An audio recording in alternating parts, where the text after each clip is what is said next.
হয়, মই জনাই আছো যে বিদ্যুৎ বিভাগৰ যি গাফিলতি সেই গাফিলতিৰ কাৰণেই আজি মই জোকাই আছো এইখন ঘৰৰ পৰা যিজন মুৰব্বী আচলতে এটা 5জনীয়া এটা পৰিয়ালৰ মুৰব্বী একমাত্ৰ উপাৰ্জন আছিল অজিত ঠেঙাল ইতিমধ্যে মৃত্যু হৈছে আৰু তেওঁ এই ঘৰখনৰ পৰিৱেশ মই দেখুৱাইছো আচলতে শোকাবুল পৰিৱেশে বিৰাজ কৰিছে। মই ভিতৰৰ ফালে যাব বিচাৰিম তেওঁলোকৰ পৰিয়ালৰ কিছু মন্তব্য ল'ব বিচাৰিম। তাৰ আগতে মই জনাই আছো যে স্থানীয় যিসকল আচলতে খেলৰ ৰাইজ আহি ইয়াত ভৰি পৰিছে আৰু অলপ সময় পাছতে যিহেতু মৃতদেহ আহি এই বাসগৃহটো পৰিবহি তাৰ সমান্তৰালভাৱে ইয়াৰ পৰিৱেশ মই দেখুৱাইছো আৰু মই পোনে পোনে যাব বিচাৰিম যিগৰাকীৰ কাম কৰাৰ ব্যক্তিৰ কাষলৈ বিচাৰিম, আপোনালোকৰ কাষলৈ বিচাৰিম কেনেধৰণে আচলতে গোটেই ঘটনাটো হৈছিলে অকণমান চাপি আহিলে ভাল হ'ব।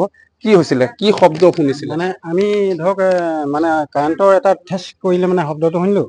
আমি দৰৱ মাৰি আছিলোঁ, গুলি পেলাই স্পিয়াৰটো নি পেলাই আমি মাৰিবলৈ আৰম্ভ কৰিছোঁ।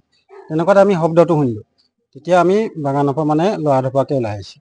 ওলাই আহি দেখিলোঁ মানে মানুহজন পৰি আছে। পৰি থকা এটা আমি উঠাই কৰি ৰাস্তালৈ আনিছোঁ। আৰু তাৰপৰা কিবা দেখিছিলে নেকি? আৰুতো অন্য মই আৰু এজন অন্য আপোনাৰ কাষলৈ বিচাৰিম। কি হৈছিলে গোটেই ঘটনাটো? ভয় কৰিব নালাগে, কি হৈছিল, কেনেধৰণে গাফিলতি হৈছিলে? আমিতো স্পিয়াৰটো লৈ বাগানত সোমাইছোঁ আৰু তাৰপৰা শব্দ এটা শুনিছে, পটককৈ আকৌ গুচি আহিছোঁ। কি হ'ল সেই শব্দটো শুনি তাৰপৰা দেখিছে সেইজন পৰি আছে। হয়, মই ভিতৰৰ ফাললৈ যাব বিচাৰিম। মই ইয়াৰ স্থানীয় ৰাইজ আছে, মই দীপকক দেখুৱাইছো, ইয়াৰ পৰিৱেশ দেখুৱাইছো আচলতে কেনেধৰণে আগতো দুজন ব্যক্তি ইতিমধ্যে দুৰ্ঘটনাগ্ৰস্ত। তাৰ পিছতো বিদ্যুৎ বিভাগক, গোলাঘাটৰ বিদ্যুৎ বিভাগক তেওঁলোকে আবেদন কৰিছিল। তাৰপিছত বিভাগীয় কৰ্তৃপক্ষে তেওঁলোকে আহি চাই, কিন্তু এই মুহূৰ্তলৈকে মই জনাই আছো যে মই যিহেতু গ্ৰাউণ্ড ৰিপৰ্ট দিছিলো অলপ সময় আগতে, মই সেই যি স্থানত আচলতে মৃত্যুবৰণ কৰিছে ক'ব লাগিব যে দৈয়াঙৰ দল সংগঠনৰ লগত তেওঁ ওতঃপ্ৰোতভাৱে জড়িত এজন সচেতন ব্যক্তি আমি হঠাতে হেৰুৱাই আমিও দুখ প্ৰকাশ কৰিছো।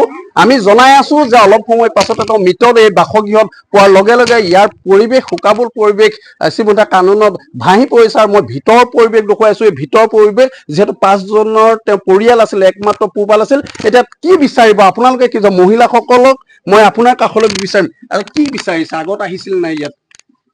আগত আমি ইয়াত অহা নাই। আপোনালোকে ৰাইজৰ হৈ কি আহ্বান জনাব, কি বিচাৰিছে এতিয়া? আমি এতিয়া এইবোৰ গছ গছনি কাটি মেলি লাইন মানে হেৰি কৰিব লাগে আৰু খুঁটা ইমান হেৰি আঁতৰত খুঁটা দিছে, গোটেই ওলমি আছে হেৰিটো। সেইপিনে কেনেকে এতিয়া গছত লাগি আছে। হয়, মাত্ৰ এটাই কথা যে যিসমূহ বিদ্যুতৰ তাঁৰ ওলমি আছিল, সেই ওলমি থকা স্থানত যিহেতু আমিও চাইছো যে তেওঁ ডিষ্টেঞ্চ এটা খুঁটাৰ পৰা এটা খুঁটাৰ যি ডিষ্টেঞ্চ আছিল, সেই সময়মতে তেওঁলোকে যি খুঁটা যোগান ধৰা নাছিল, তাৰ বাবেই আজি আমাৰ মাজৰ পৰা আমি হেৰুৱাব লগা হৈছে এজন সমাজৰ সচেতন ব্যক্তি অজিত ঠেঙালক। মই গোলাঘাটৰ পৰা মোৰ ভিডিঅ' জাৰ্নেলিষ্ট দীপকৰ সহযোগত কনক দাসৰ ৰিপৰ্ট, NE-ভাৰত 24। জুবিন গাৰ্গৰ গীতসমূহৰ ওপৰত আধাৰিত গানে কি আনে নামৰ এটা সুন্দৰ অনুষ্ঠান আপোনালোকৰ ওচৰলৈ আহি আছে অতি শীঘ্ৰে।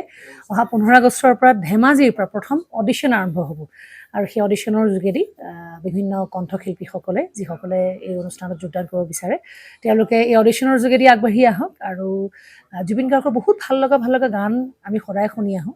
আৰু আপোনালোকৰ যদি ভাল লগা গান থাকে, জুবিন গাৰ্গৰ আপোনালোকে গাই ভাল পায়, তেন্তে অডিশ্যনত যোগদান কৰক। মোৰ ফালৰ পৰা আন্তৰিক শুভকামনা থাকিল এই সম্পূৰ্ণ অনুষ্ঠানটোলৈ।